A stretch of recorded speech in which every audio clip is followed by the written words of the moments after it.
தந்தி தொலைக்காட்சி நேயர்களுக்கு வணக்கம். நல்லதை சொல்வோம், நல்லதை செய்வோம், நல்லதே நடக்கும். இன்று 28/7/2024 ஞாயிற்றுக்கிழமை, அஸ்வதி நட்சத்திரம், மதியம் 3:53 வரை, பிறகு பரணி. இன்றைக்கு நான் உங்களுக்கு சொல்ல இருக்கிற நல்ல கருத்து, தெய்வ சன்னதியில் நம்ம தேங்காய் உடைக்கிறோம்.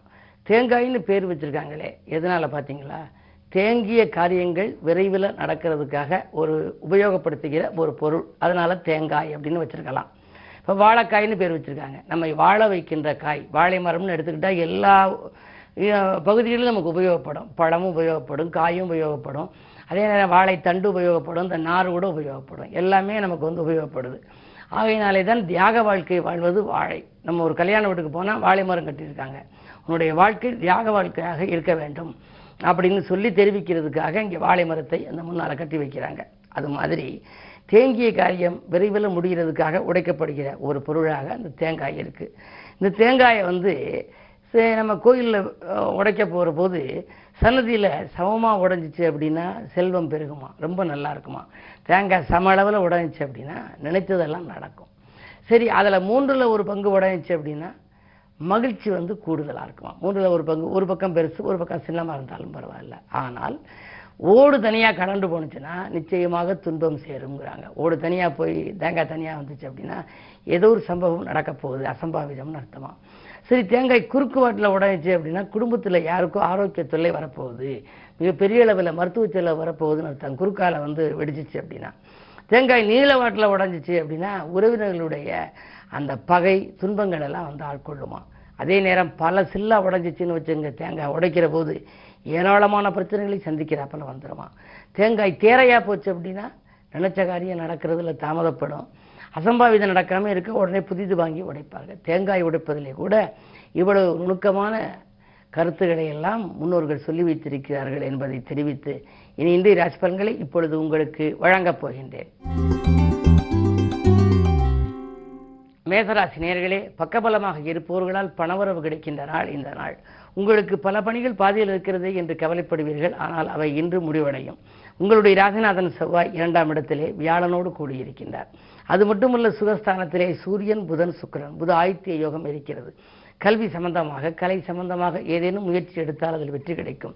பிள்ளைகளின் எதிர்கால நலங்கிறது நீங்கள் திட்டிய திட்டங்களும் வெற்றி பெறலாம். மனதில் நினைத்ததை மறுகணமே செய்து முடிக்க இயலுகிற நாளாக இந்த நாள் அமைகின்றது. ரிஷபராசி நேயர்களே, உங்களுக்கெல்லாம் விடிகாலையிலேயே விரயங்கள் ஏற்படும் நாள். தேவையில்லாத விரயங்கள், வீண் விரயங்கள், அலைச்சல்கள் உங்களுக்கு வரலாம். யாருக்கேனும் பண பொறுப்புகள் சொல்லி வாங்கி கொடுத்தால் அது வருவதில் கூட சிக்கல்கள் ஏற்படலாம். வாங்கிய இடத்தை விட்டுவிட்டோமே என்றெல்லாம் கவலைப்படக்கூடிய ஒரு சூழலும் உண்டு. இன்று மிக மிக மிக நீங்கள் கவனத்தோடு இருக்க வேண்டும்.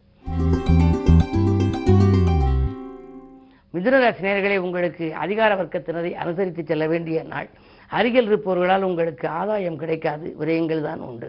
பயணங்களை கூட நீங்கள் மாற்றி அமைத்துக் கொள்வது நல்லது. வண்டி வாகனங்களில் செல்கின்ற பொழுது கொஞ்சம் கூடுதல் கவனத்தோடு செல்ல வேண்டும். அரசியல்வாதிகளால் சில பிரச்சனைகளை இன்று நீங்கள் சந்திக்கப் போகின்றீர்கள். அது மட்டுமல்ல, செவ்வாய் 12இல் இருக்கிறார். எனவே உடன்பிறப்புகளும் உங்களுக்கு ஏதாவது உறுதுணையாக இருப்பார்களா என்றால் நிச்சயமாக இருக்க மாட்டார்கள். அவர்களாலும் உங்களுக்கு தொல்லைகள் வரலாம். மிக மிக எச்சரிக்கையோடு பழக வேண்டிய நாள் இந்த நாள். கடகராசி நேயர்களே, அஷ்டமத்து சனியின் ஆதிக்கம். அஷ்டமத்து சனி என்று சொன்னாலே எதை நீங்கள் செய்ய நினைத்தாலும் செய்ய இயலாது. மன நிம்மதி கொஞ்சம் கூட இருக்காது. வாங்கல் கொடுக்கல்களில் சிக்கல்களும் சிரமங்களும் இருக்கும். சிலருக்கு தடுமாற்றங்கள் வரும். உங்கள் பெயரை உபயோகித்து ஏதேனும் மற்றவர்கள் ஒரு காரியத்தை முடித்து விடுவார்கள். அதனால் சிக்கல்கள் வரலாம். எனவே மிக மிக மிக கவனத்தோடு செயல்பட வேண்டிய நாள் இந்த நாள். அது மட்டுமல்ல, விரயங்களையும் அதிகம் சந்திப்பீர்கள். சிம்மராசி நேயர்களே, உங்களுக்கு இன்று செல்லும் இடங்களில் செல்வாக்கு மேலோங்க இந்த நாள்.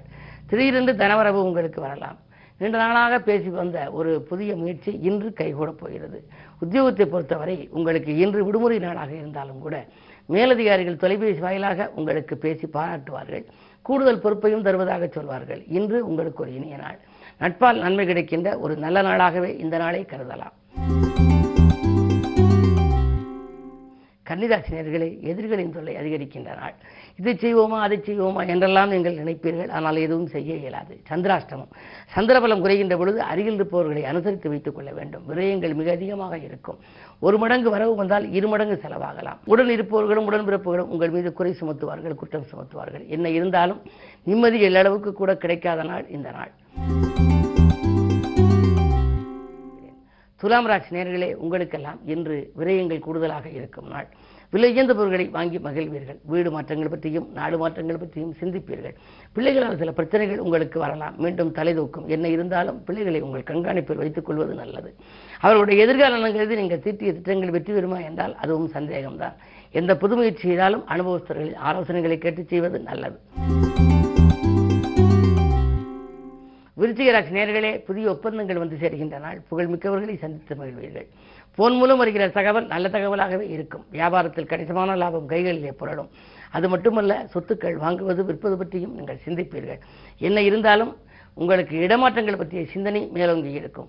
புதிய வீடு கட்டி குடியேற வேண்டும் அல்லது வீடு வாங்க வேண்டும் என்றெல்லாம் நினைப்பீர்கள். அந்த எண்ணங்களுக்கெல்லாம் ஊக்கம் தரும் விதத்திலே இன்று ஒரு நல்ல சம்பவம் நடைபெறப் போகிறது. தனுசு ராசி நேயர்களே, 6ஆம் இடத்திலே குரு. 6இல் குரு இருந்தால் ஊரில் பகை என்பார்கள்.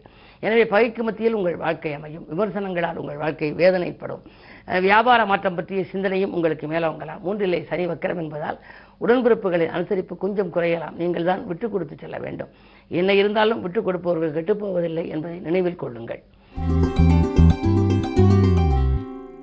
மகர ராசி நேயர்களே, உங்களுக்கு குரு பார்வை இருக்கிறது. எனவே போட்டிகளுக்கு மத்தியில் வெற்றி கிடைக்கின்ற நாள். புதிய முயற்சிகளில் வெற்றி கிடைக்கும். பொருளாதார நிலை உயரும். உத்தியோகம் தொழில் சம்பந்தமாக நீங்கள் ஏதேனும் புதிய முயற்சிகள் செய்திருந்தால் அதில் உங்களுக்கு அனுகூலங்கள் உண்டு. துணிவும் தன்னம்பிக்கையும் கூடும். நினைத்தது ஒன்று நடந்தது ஒன்றுமாக நேற்று நடந்த சில காரியங்கள் இன்று துரிதமாக நடைபெற்று மகிழ்ச்சியை வழங்கப் போகிறது. கும்பராசி நேயர்களே, உங்களுக்கெல்லாம் ராசிநாதன் சனி வக்கர இயக்கம். வக்கரச்சனியாக இருந்தாலும் ராசிநாதன் ராசியில் இருப்பதால் யோகங்கள் தான். நினைத்தது நிறைவேறும். நிகழ்கால தேவைகள் பூர்த்தியாகும். தொழில் அபிவிருத்தி, உத்தியோக அபிவிருத்தி என்று நீங்கள் எதிர்பார்த்தது உங்களுக்கு நடக்கும். வருமானம் பெருக என்ன வழி என்று யோசிப்பீர்கள். புதியவர்கள் கூட்டாளியாக வந்திருந்து உங்களுடைய மூலதனத்தை பெருக்கிக் கொடுக்க முன் வருவார்கள். மீனராசி நேயர்களே, உங்களுக்கு உதிரி வருமானங்களால் உள்ளம் மகிழும் நாள். உங்களாலும் வருமானம். இல்லத்தில் உள்ள மற்றவர்களும் சம்பாதிக்க ஆசைப்படுவார்கள். வாழ்க்கை துணைக்கு வேலை கிடைக்கலாம். பிள்ளைகளுக்கு வேலை கிடைக்கலாம். என்ன இருந்தாலும் பஞ்சமஸ்தானம் பலம் பெற்றிருப்பதால் நெஞ்சம் நிறைந்த வாழ்க்கை உங்களுக்கு இன்றைக்கு வரப்போகிறது. ஜென்மராகு என்பதால் பயணங்கள் அதிகரிக்கும். பயணங்கள் பக்கத்து ஊருக்கும் இருக்கலாம் அல்லது பக்கத்து மாநிலங்களுக்கும் இருக்கலாம். என்ன இருந்தாலும் இன்றைக்கு கொஞ்சம் பொறுமையை கடைபிடிக்க வேண்டும். ஞாயிற்றுக்கிழமை 7ஆம் இடத்திலே கேது இருக்கிறது. வாழ்க்கை துணையோடு சில பிரச்சனைகள் வந்து அலைமோதும். விட்டுக் கொடுத்து செல்வது நல்லது. மேலும் விவரங்கள் அறிய தினத்தந்தி படியுங்கள்.